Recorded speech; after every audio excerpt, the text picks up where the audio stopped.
आपके लेखन के पीछे क्या अवधारणा रही है या क्या प्रेरणा रही है, वो भी हम बताना चाहते हैं इस सदन को।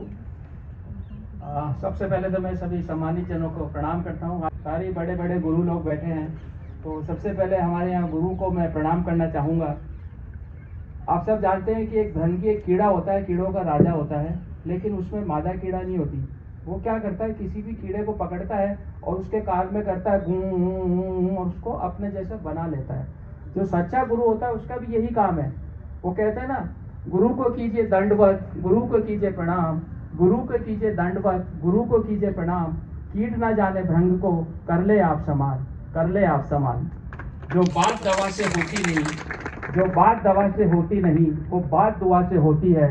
जब सच्चा सदगुरु मिल जाए तो बात खुदा से होती है, तो बात खुदा से होती है।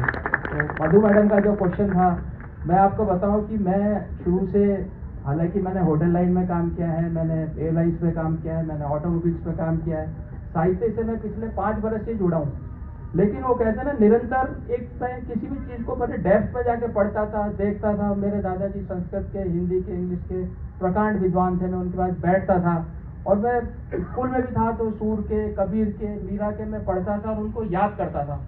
एक ज़माने में मैं आपको बताऊं, जो इंग्लिश की भागवत डिक्शनरी आती है उसके पीछे जितनी प्रोवर्ब्स हैं सारी मुझे याद थी, क्योंकि शुरू से हम लोग ब्राह्मण परिवार में पैदा हुए, तो ध्यान, योग, साधना, खेलना कूदना ये सब चलता रहता था। और कभी भी आप ये ना सोचें कि आपको कब प्रतिफल मिलेगा। आपकी जो रुचि है आप करते रहिए और हमेशा आदमी को थैंकफुल रहना चाहिए। कोई एक गिलास पानी भी दे दे तो आप उसके लिए धन्यवाद करें। मैं आपको मेरा बताता हूँ मैंने कैसे लिखना शुरू किया। मैंने दैनिक नवज्योति वालों को एक चिट्ठी लिखी। जैसे अभी उनको रिक्वेस्ट किया तो रिपोर्टर आ गए, फोटोग्राफर आ गए, तो मैंने कहा इनको थैंक यू तो कहना चाहिए। तो मैंने उनको लिखा कि सर, जैसे एक माँ सबका ख्याल रखती है, पर माँ का ख्याल जो रखे वो असली बेटा है। फिर मैंने उनको लिखा कि जैसे अखबार सबके ऊपर लिखता है, पर अखबार के ऊपर कोई लिखे तो कोई बात है।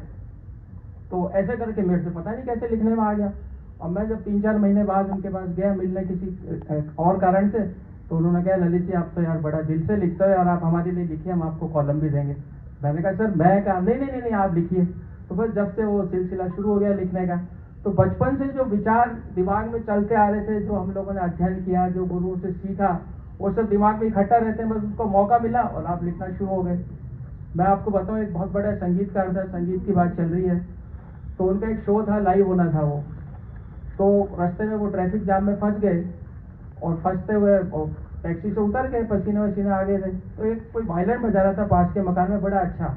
उसने देखा है तो बड़ा अच्छा बजा रहा है, तो 2-4 मिनट उन्होंने सुना उनका वायलिन। इतने में ट्रैफिक खुल गया, वापस अपने शो में चले गए। तो वहाँ उनकी शुरुआत ही वायलिन से होनी थी। और जो उनके टीम वाले थे उन्होंने कहा, सर आपके ग्रुप में जो वायलिन बजाते हैं वो तो आज आए नहीं।